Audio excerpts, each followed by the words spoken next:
and it's a damn good one, too. All weekend, the vice president portrayed George W. Bush as a man ready to listen to the powerful and wealthy to the detriment of average Americans. Now, Governor Bush says that he'll get along with everybody in Washington, and there's something to be said for that. We need less partisanship. It got pretty partisan when Newt Gingrich and that gang came in 1994. But the question remains, who does he want to get along with? The HMOs, the big oil companies, the pharmaceutical companies, the lobbyists and special interests, those who benefit from the tax cut for the top 1%. Look, sometimes a president has to be willing to say no to the special interests to say yes to your future. 350 people at headquarters in an industrial park outside Nashville are moving people, money, and information around. Here in the steady din of office noise, they're creating the campaign the public sees. Gore's staff has saved its ad money for a last-minute blitz where the race seems close. Yesterday, I got 5 states. Florida were +3, Michigan +2, Pennsylvania +4, California +8, and Maine +3. If that gamble pays off, Troy Madras and thousands like him will push up normally low turnout for people in their 20s. I just don't think that Republicans necessarily have a handle of what the issues are for people living in cities or minorities, or for that matter, you know, someone who's young who really cares about government changing things. Steady, older, reliable Democrats like James and Marguerite Pinckney won't only vote themselves, but get others out as well. I'll be there 7 o'clock Tuesday morning until the poll closed to make sure that they get out. They don't have a ride, I have a ride for them. Going to be there. This is very crucial. Usually an early evening voter, but when there are very special elections like this, I make it first before I go to work. First thing. Thank you, Philadelphia. For the Gore camp, a lot of things have to go right tomorrow, even as internal polls continue to show fluid movement up and down for their man in key states. 40 years ago, John Kennedy beat Richard Nixon by a margin of only 1 vote per precinct. They're now saying, yeah, that's right. They're now saying this election is as close or closer than that one was. This is one of those elections that you're going to tell your grandkids about. You'll look back and you'll tell them, back at the beginning of the 21st century, we had an election that was so close, so hard fought, that I personally made the difference by getting the votes to the polls, and we won. The campaign hopes to have 50,000 volunteers hitting the streets tomorrow morning for the express purpose of pulling out the Democratic base. Gore's hopes may ride on how well they do their jobs. And to Shields and Gigot, syndicated columnist Mark Shields, Wall Street Journal columnist Paul Gigot. Mark, Vice President Gore, how is he finishing his campaign, in your opinion? How well? Well, he's finishing it, Jim, it's a strategy born of necessity. He's got to, Saturday, he was in West Virginia before Ray picked him up. There with Robert Byrd, the Dean of the U.S. Senate, Jay Rockefeller, the other senator, campaigning his heart out, trying to come from behind in a state where, which Michael Dukakis carried in 1988, which every Democrat, save Fritz Mondale, in 1984 has carried in the past 30 years. So it's a strategy that's born, as Ray pointed out, of 6 or 8 states where he's concentrating all his effort, all his energy. There is a sense of urgency about it, contrasted with Governor Bush's campaign. Some would say desperation and exhortation. Desperation? I agree with Mark. It's certainly not an uplifting vision. It's a turnout argument, Jim. It's scare people about Governor Bush. The things that are awful things are going to happen. You're going to lose your Social Security benefits. He said at one point this weekend that if he wins, George Bush wins and appoints Supreme Court nominees, are going to bring us back to the days when African Americans were only 3/5 people. Now, you know, that's not exactly inspiring visionary stuff, but it is designed to scare people, get them to the polls, and basically run the inside straight in the Electoral College that he needs to win this. What kind of marks would you give Al Gore as a candidate for president during his campaign in terms of how he began and how he's ending? Not very good, Jim. I don't think he's run. I don't think he ever felt comfortable running. He never decided what he was going to do with President Clinton. Never got comfortable how he was going to run with him or without him, against him, and so he never got on message. It seemed to me. Never really got comfortable even making the case for prosperity, that you could continue it, because it was almost as if he wanted to distance himself from Bill Clinton personally, but then couldn't make the argument for what has happened to the country under the Clinton watch, economically. It's been awkward, strained. Awkward, strained, Mark? Well, if he does lose on Tuesday, and I'm not sure that he will by any means, but if he does, he will be blamed. I mean, it's unprecedented. He's broken every political scientist's heart because with 3.9% unemployment, with a period of unmatched prosperity, 110 months, I think, the last time of economic growth, the last time I checked, of peace in the world, with a president with a 63% favorable job rating, and Wall Street Journal poll today higher than Bill Clinton's higher, that Al Gore could lose with no. This is not an electorate, Jim, of 1994 with the angry white male. I mean, this is an electorate that isn't angry. This is an electorate that is not one that's upset over some unmet national need. So Al Gore the last week has been a psychodrama on the front pages of the paper. How he's dealing with Bill Clinton, how Bill Clinton has given interviews to Esquire, whether in fact he posed for the picture, didn't know it was coming out, whether he's going to be used. And if I'm not mistaken, in Ray Suarez's piece, that's the first time I have heard Al Gore mention Newt Gingrich. I mean, that the past 8 years, I mean, George Bush has used that very effectively. The past 8 years have been this time of consternation and friction and tension, and never once has Gore given what's the obvious answer to most Democrats, that it was Newt Gingrich who brought this politics of polarization. All right, we'll pick this up in a minute. Don't go away. Now let's look at Governor Bush and his last campaigning, and Gwen Eichel has that report. Listen closely to the cheers. Oh, you're ready to roll! The fireworks. Listen to the die-hard supporters. I have 12 children, and I've taught them from the time they were babies to be people of principle and stand for what you believe, whether it's popular or not. He has. I admire that. And aside from being a man of integrity, he's got some excellent programs that we haven't seen. The people have the power.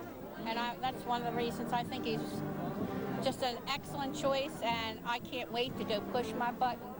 And listen to the candidate. I take nothing for granted in the great state of Pennsylvania. I want your vote, and I want your help.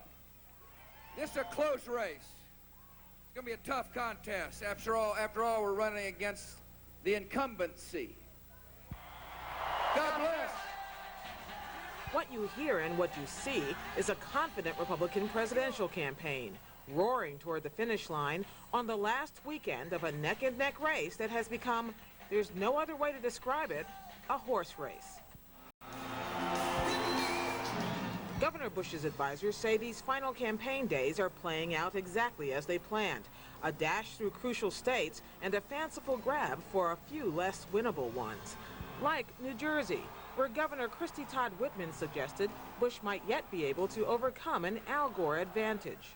We're going to prove all those pundits wrong, because we're going to vote for the next president, George W. Bush. Traveling through Pennsylvania on Saturday, retired General Colin Powell was in tow. We're looking for leadership in Washington. We're looking for leadership in the White House. That will be principled leadership. We're looking for people who restore dignity and honor to the White House and to the nation's capital. But Florida is the prize. Bush devoted all day Sunday to defending his campaign against its most lethal threat, the chance that Vice President Gore could steal Florida out from under him. I need your help on this election because I'm running against old-style politics. I'm running against that politics of the past. I'm running against somebody who's trying to scare people into the voting booth. The itinerary, a geopolitical tour of the Sunshine State, from the heavily Republican Jacksonville area to prosperous West Palm Beach, down the coast to the population center of Miami, and back up north to the state's agricultural and resort destination, Orlando. Along the way, he sprinkled his pitch with a little Spanish. Hola! Attempting to turn his nickname, W, into a cheer. Un W. Along for the ride to touch all the bases, Bush nephew George P., to appeal to the young. The big question is Miami ready to elect the next president of the United States? Mayor Rudy Giuliani was there to reach out to expatriate New York retirees. The only other elected official who stands to lose more than the Texas governor would if Florida slips away, Florida Governor Jeb Bush, the candidate's older brother. There's one candidate that does inspire us to be better and to do better and believes in a brighter future, and that's my brother George. Please go out and get 10 other people to go to the polls on Tuesday. It is very important. We can make a difference for the future of liberty in this hemisphere, for the future of freedom, and for the future prosperity of the next generation of Americans. George Bush also joked that if his brother doesn't deliver Florida, the family Thanksgiving holiday will be a chilly one this year. By deciding to spend so many of the campaign's waning hours here in Florida, George W. Bush is acknowledging a vital political truth. Even if he doesn't win Michigan, Pennsylvania, or any of the other toss-up battleground states, he can still capture the White House, but not without Florida and its 25 electoral votes. Karl Rove, Bush's chief political strategist, joined the roadshow for its final swing. Why are we in Florida all day today? It's a state that wants to be asked for the vote, and we're going to make certain. This is a state that Al Gore absolutely has to win if he's going to beat us, and he's not going to beat us. Doesn't George W. Bush absolutely have to win it too? No, there are lots of different ways to put together 270 for us. We start with a much broader base of support in the West and the South and the Midwest than does Al Gore. Florida Congressman Bill McCollum, in his own tight race for the U.S. Senate this year, says the state is well within reach for Bush. I think we're now moving in the right direction, and what I sense out there right now is intensity and momentum. One of the things people don't always see in Florida, and I see it now because I've been here a lot, this is the most invigorated the voters have been in our base, the Republican base, conservative base in Florida, since 1980 and Ronald Reagan. The workers are out there, they're getting out to the polls. We've gotten more absentee ballots out than the Democrats do by over 100,000, and so I feel we're doing the things that are right to win. And the polling numbers in my race look very, very good in parts of the state where people wouldn't expect us to do as well. That's going to rub off, and that's going to bring George Bush home as well. As added insurance, millions of phone calls, thousands of pieces of direct mail, and this pre-election appearance Sunday with popular evangelist Billy Graham, a family friend who all but endorsed Bush. I've been praying that God's will shall be done. I don't endorse candidates, but I've come as close to it, I guess now, as any time in my life, because I think it's extremely important. We have, in our state, absentee ballots. I've already voted. I'll just let you guess who I voted for. Bush's message to the party faithful is not complicated. Now boiled down to an efficient 15 minutes, his themes, Al Gore, he insists, cannot be trusted. The role of a leader is to set clear agendas. The role of a leader is to make it clear what the nation must do. The role of a leader is to take the issues as clear as possible to the people. The role of a leader is not to try to reinvent himself during the course of campaigns, but to be steady and firm. A Bush presidency, he says, would reduce government, cut taxes, and improve education and retirement security. The surplus is not the government's money, Al Gore. The surplus is the people's money. And our people are overtaxed. And leadership, he concludes, is about more than just Washington experience. For the true believers, the message strikes a chord. Well, there's a lot of candidates that have come in the past that have not had Washington experience. The current president did not have Washington experience. Reagan did not have Washington experience. So I don't think that's really an issue. I think he has the ability to have a cabinet that is filled with a great deal of experience, and he's able to lead the country. Bush is not above taunting the Democrats. Now, I'm running against an opponent whose one of his favorite expressions is, "You ain't seen nothing yet." And he's right. We ain't seen nothing yet.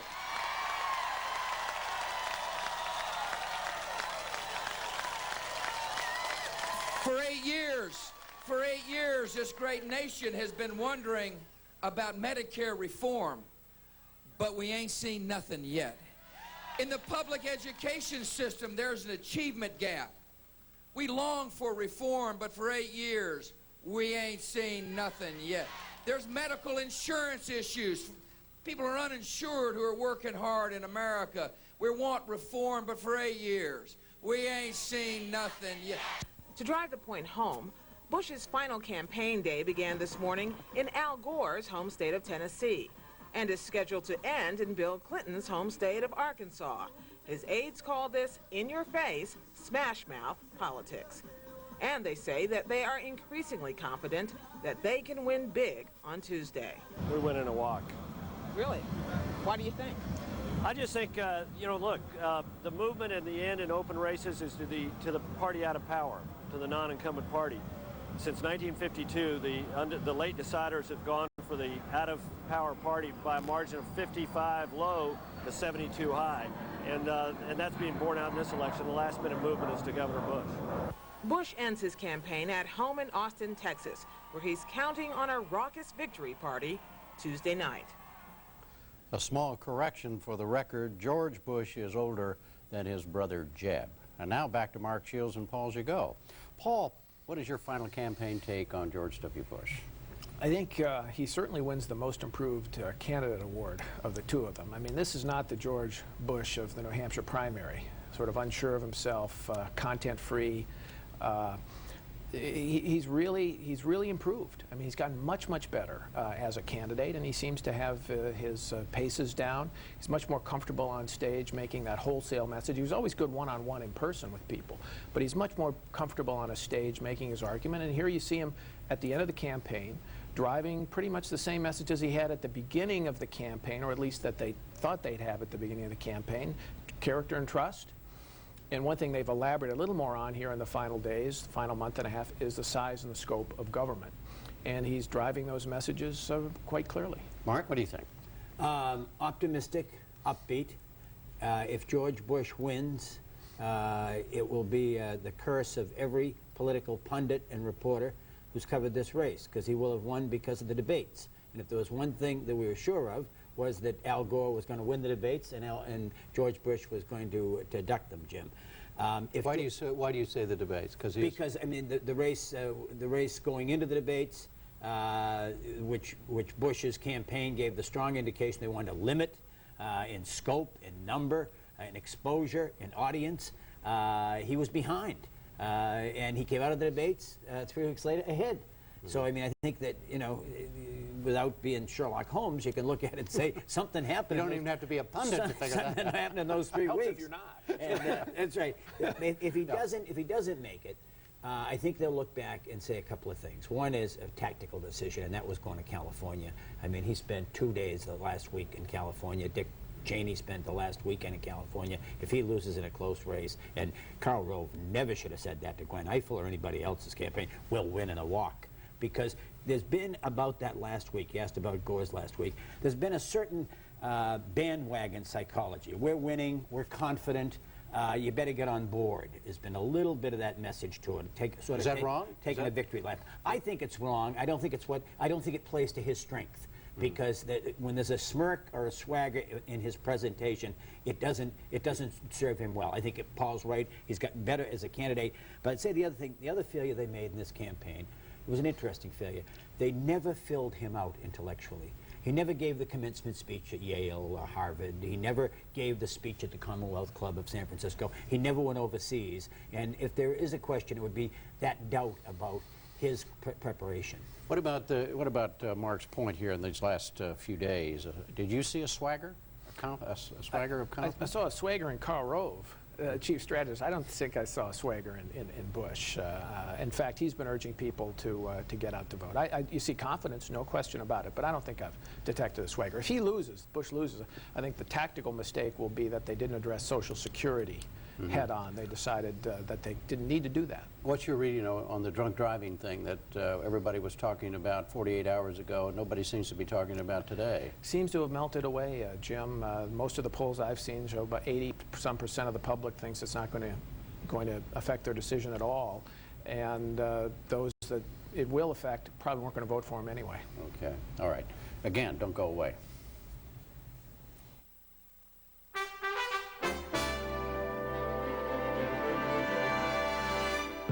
And to Margaret Warner.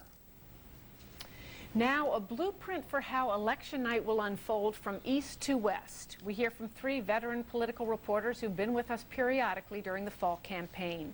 David Brooks of the Weekly Standard, David Broder of the Washington Post, and Tom Oliphant of the Boston Globe. All right, David Broder, walk us through the early hours of tomorrow night. What will be our earliest indications of how the night's shaping up? Well, in the presidential race, I'd watch a couple of states. West Virginia, which has been traditionally Democratic, but where Bush has been leading in the most recent polls, and the state of Maine, which again has gone Democratic the last 2 elections, but again, very close election. I think if those 2 small states both break in the same direction, it may give us an early clue. Tom, what would you add to that? I'd try to push the hour back a little bit to focus on the period when the returns are just a trickle to see if one can find a clue. Kentucky, 6 p.m., pre-election polls, Bush by about 10 points. Does he deliver or not, as the state is called?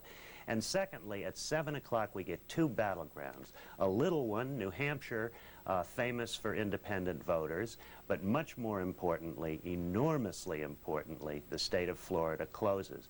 And the question you want to ask at the beginning, right after 7 o'clock, is this close? Does it stay on the board for a couple of hours without a trend, in which case the country's probably close? Tom, you mentioned Florida, and let me ask you this. In Florida, we're told there are a few that aren't going to be announced close till 8 o'clock. When a network projects a winner, what's that based on? When do they do it? Right.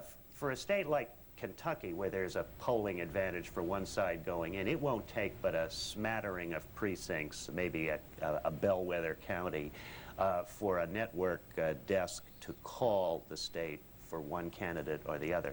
Well, I've been told, however, that for the real battleground states, the exit polls may not be much help because they may be so close they're inside the margin of error, in which case they will use some precincts, some counties, blue-collar counties like Macomb or suburban counties like Oakland in Michigan that have traditionally been an indication one way or another. That's the primary basis for the projection. All right, David Brooks, let me mention the 7 states that by 8 p.m. definitely will have closed. Florida, Pennsylvania, Missouri, these are the battlegrounds. Maine and Delaware, West Virginia and Tennessee.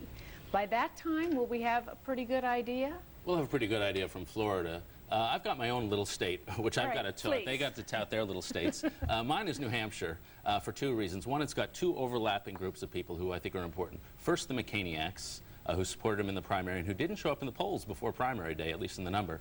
And the second are the office park people. There's been an explosion of office parks around the country with a new sort of lifestyle, people living in little townhome communities in the exurbs. And those people, we don't have any idea how they vote because 10 years ago when the census was done, there really weren't this number of people. They're all over New Hampshire, and this little state, which the Democrats carried by 12% 4 years ago, I think is a good bellwether. David Broder, how soon will we know how much impact Ralph Nader is having? Well, the states where Nader is expected to have his biggest impact tend to be mostly in the Midwest and the far West. Wisconsin, Oregon, Washington, and those, of course, are late reporting states. So we may not be able to measure Nader very accurately for well into the evening. Tom? Yes, Mark, the one thing I'd add to what Dave Broder just said is we've mentioned now Maine, tradition of independent voting, and Wisconsin. And I think as the votes pile up between 8 and 10 o'clock, if people watch Nader's vote total, if he's around 5, you know he's trouble for Gore. From 7 up, he becomes poison. So the trick is to perhaps not watch who's winning a state, a battleground state. See if Nader gets to 5 or 7, or if he's below 5. All right, so David Brooks, what will tell us if it's going to be a long night?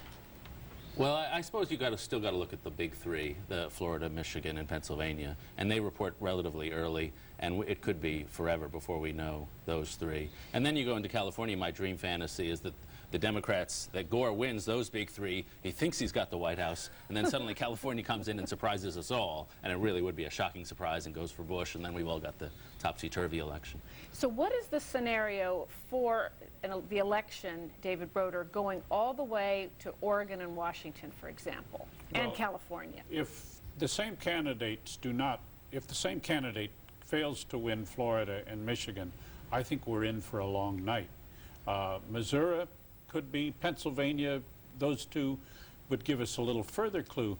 But I think basically, if we don't see the same person winning Florida and Michigan, which come in pretty early, we're going to be around for a long time. Do you agree with that, Tom? Yeah, the only thing that I'd add is you might get an early indication if Gore were to take Pennsylvania fairly early in the evening, along with Iowa.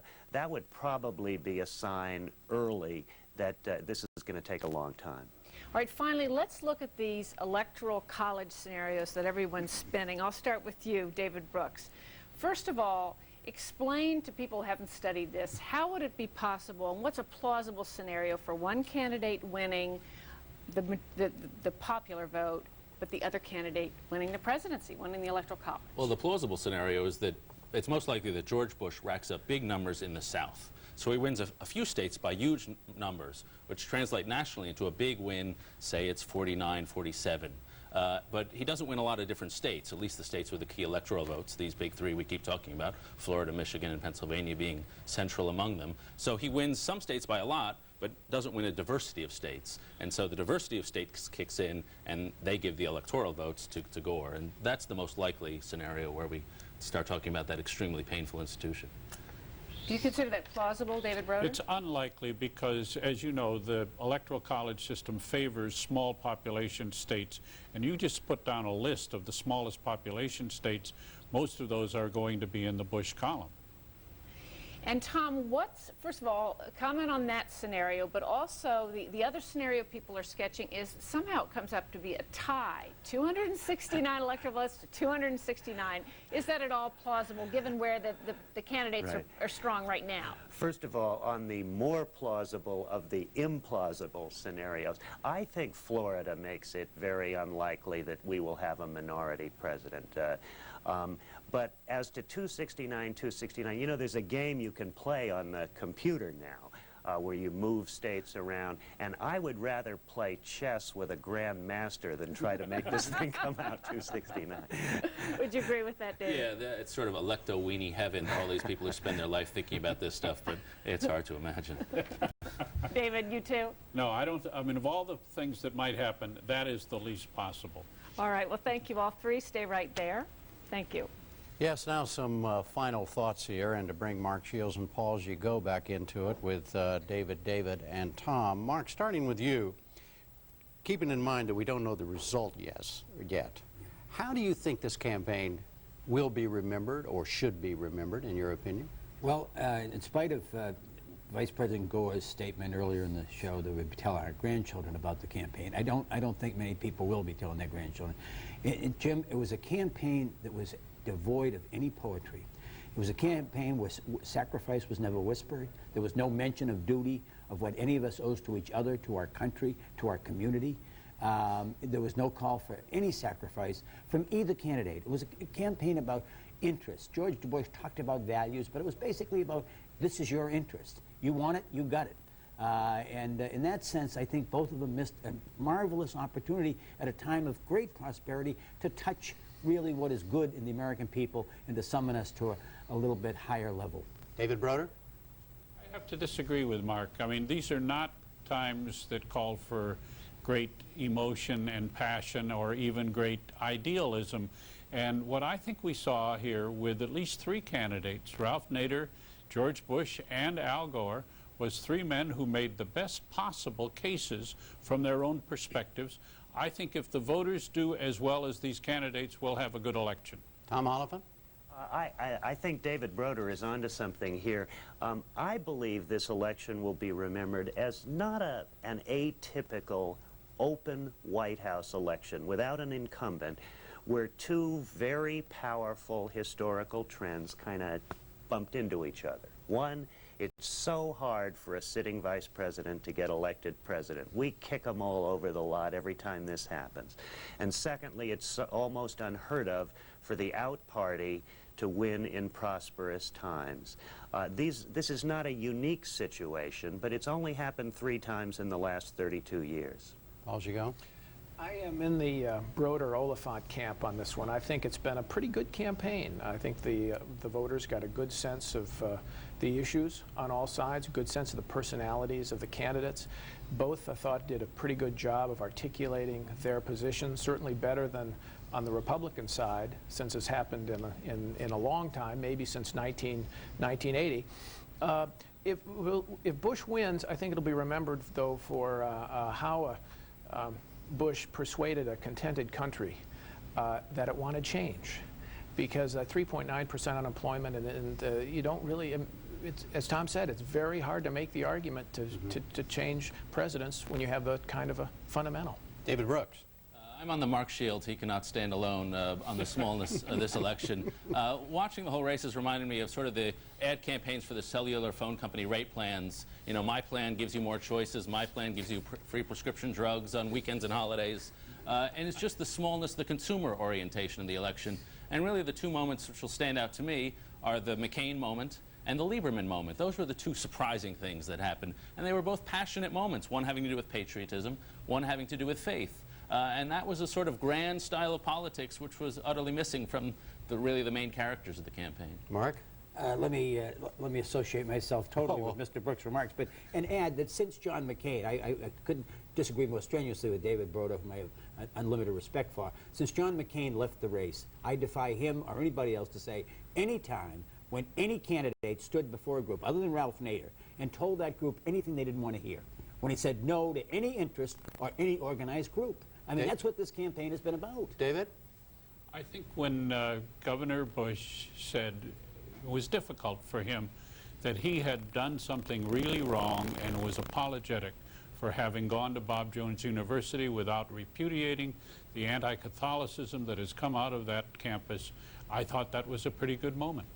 Mark? David, I just have to say it was bowing to pressure that there are a lot more Catholics in the United States whose votes he was seeking than there were alumni or fallen alumni of Bob Jones University.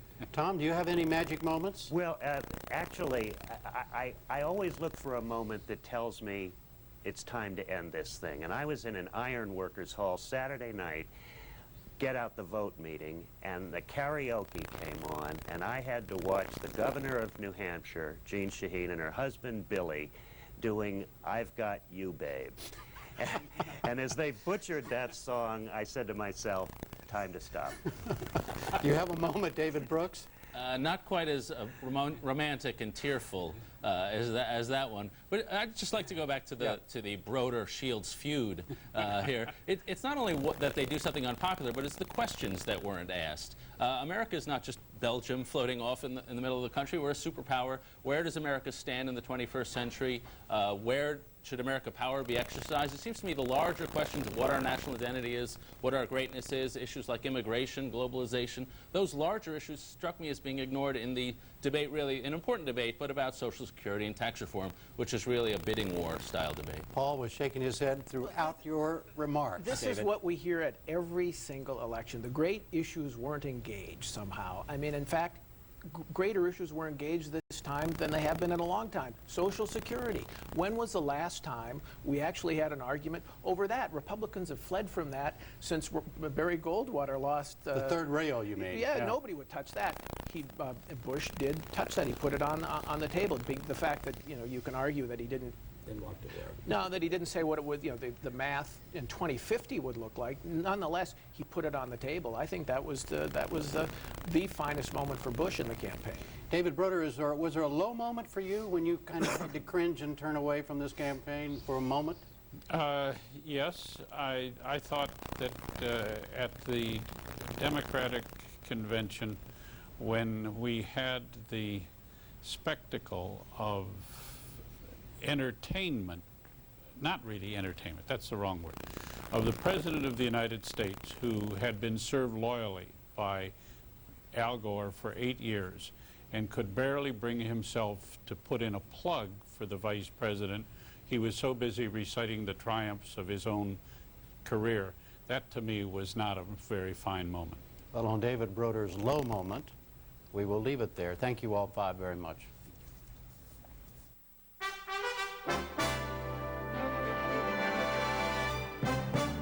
A reminder that we'll have complete election coverage and analysis tomorrow night, beginning at 10 p.m. Eastern Time on most PBS stations, and we hope you'll join us. And before that, of course, we'll see you online and again here at our regular time tomorrow evening. I'm Jim Lehrer. Thank you and good night.